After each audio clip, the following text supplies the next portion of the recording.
Hi there, and welcome back to Chapter 2, Lecture number 4.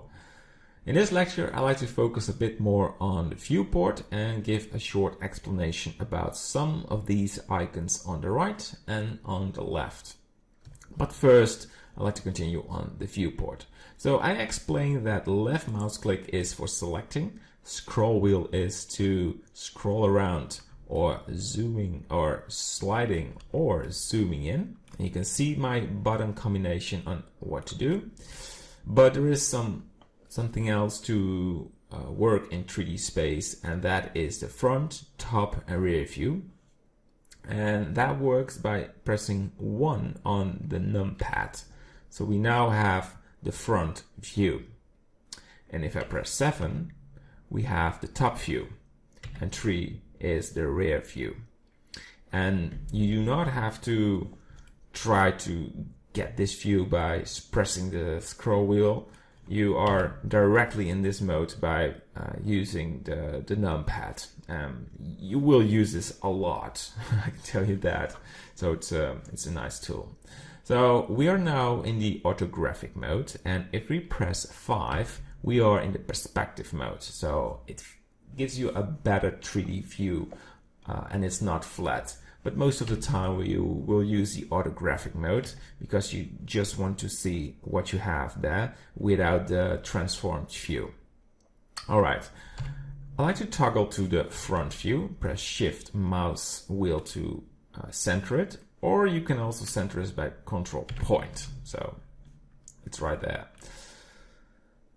I like to focus on the 3D cursor. You already mentioned it maybe, it's right there. And why it's there, it helps you to center objects in the scene if you want to move it somewhere or want to store it.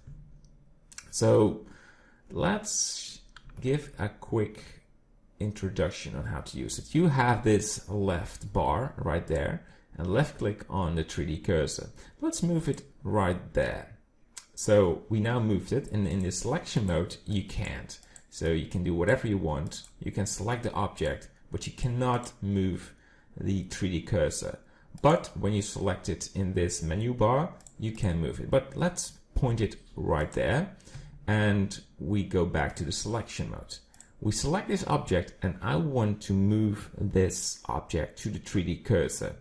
You can do that by pressing the right mouse button. There we go.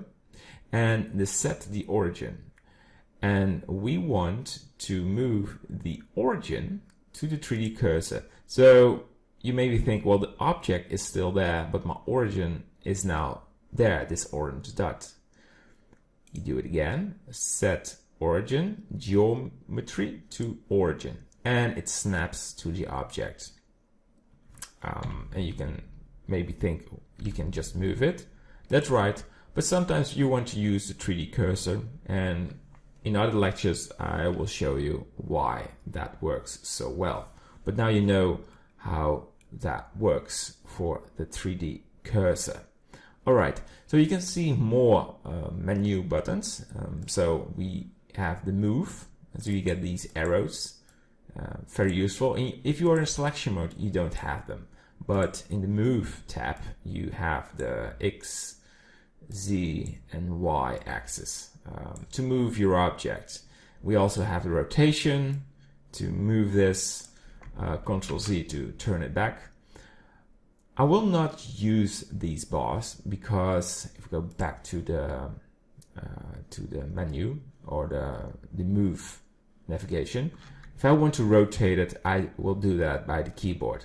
So let's go to the front view and press R, and we rotate this object. And if we want to rotate it in a different direction, R, Y, R, X, R, Z.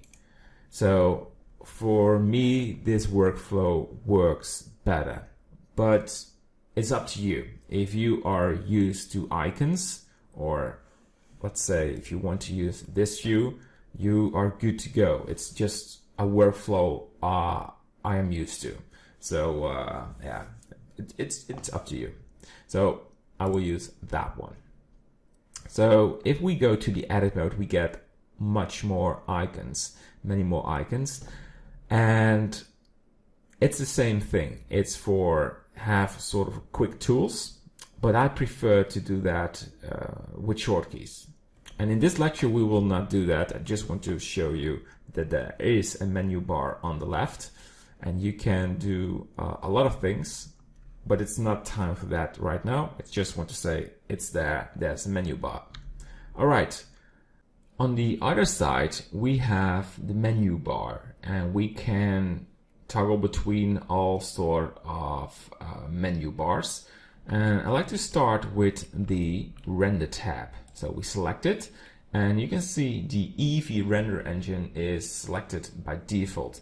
And down here are all the settings.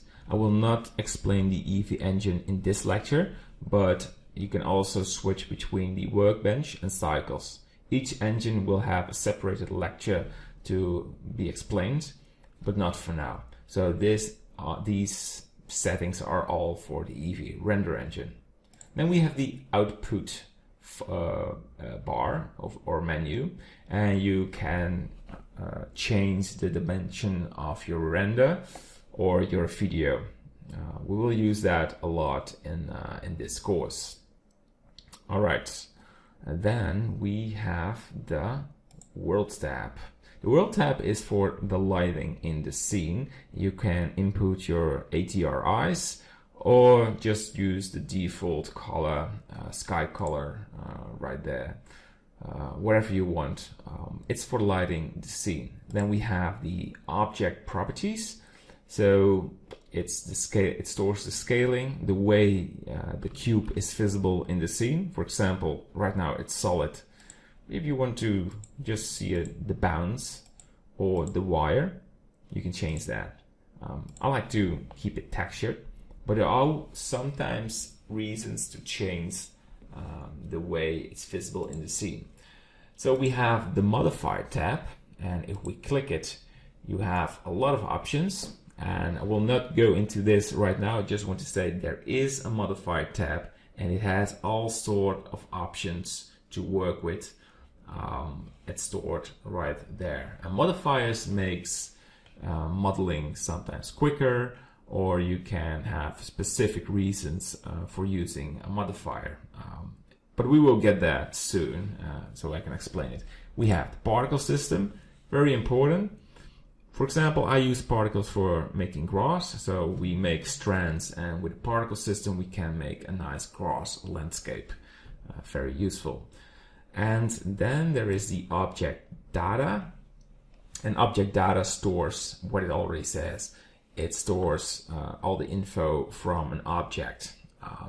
So for example, if you make a terrain for grass, you can decide where you want to have a lot of grass or less grass, and you use weight painting or vertex painting, and all this sort of data is stored in the object data. Then we have the material tab, and with materials you can make sort of looks for the cube, add textures, add different texture maps, and blend these textures with each other, so you get a nice color on your solid object, what you have right there.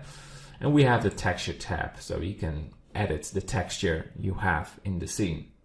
So it maybe doesn't make any sense to you because it's only information, but I'm just telling you where this tab is and where it's used for. So each tab will be covered in detail in this course. Don't be afraid, but it makes no sense to explain everything in just a quick overview.